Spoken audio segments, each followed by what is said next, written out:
Right, we'll move on to our next story now. We've got a correction from our last video, actually. We talked about the yacht Attila in the last video, and we said that the vessel had been fined, or the owner had been fined €200,000 for leaving after running aground before having a refloating plan and having a hull inspection done.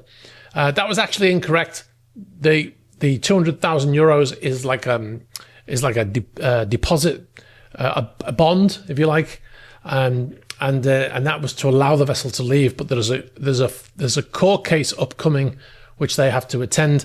Now we got a comment on the last video said that Attila has not been fined €200,000. It is a security, effectively a bail bond, in lieu of the forthcoming court hearing, enabling the yacht to leave the port where it had been detained. So we looked into that, and that is actually the case. So there will be an upcoming court case now. So that means that most likely the fine that the yacht gets could be much higher than €200,000, right? So we'll obviously bring you information on that when it comes.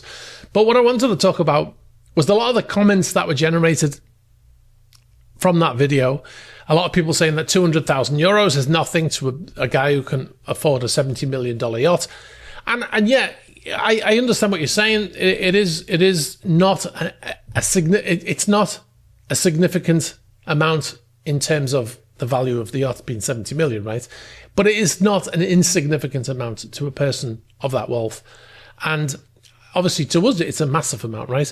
But what I can tell you from my own experience in the yachting industry and working for a lot of very rich people is they do not like to pay money for things that they don't need to pay, right? I had one boss, an owner of a yacht, who was worth at the time between $10 and $12 billion. And he used to complain all the time about the cost of internet. It was $5,000 a month at the time. And he used to complain about it all the time. So whenever he left the vessel, we had to slow down our internet speed to reduce the monthly cost. So he bought this yacht, which was over $200 million, and he would spend money on whatever he wanted to spend his money on, right? But when it came to fees for things that he wasn't really that concerned about, he didn't want to pay it. And I would say that the owner of this yacht, regardless of how wealthy he is, will not be happy that he's received a €200,000 fine, if it was indeed a fine, which obviously it wasn't, it was a bond. But if he was to get a fine in that ballpark or more, he will be not happy about that, right? Now, will he earn more from his vessel chartering in that time? Yes, and that will offset that amount, right? Also, the fine has to be within reason of what the offence was, right? So you can't say, oh, well, he's worth 70 million, he's got a yacht for 70 million, so we'll fine him $50 million, right? Because he grounded it. It has to be commensurate with what happened, right? So that's why the fine will be where it is.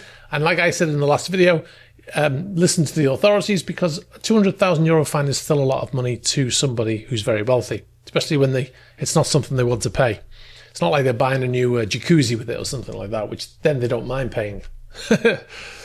Hi, thanks very much for watching this video. If you want to see the full news videos, click on the link over here. And if you'd like to find the channels, you can find the links below here. Thanks for watching. Don't forget to subscribe.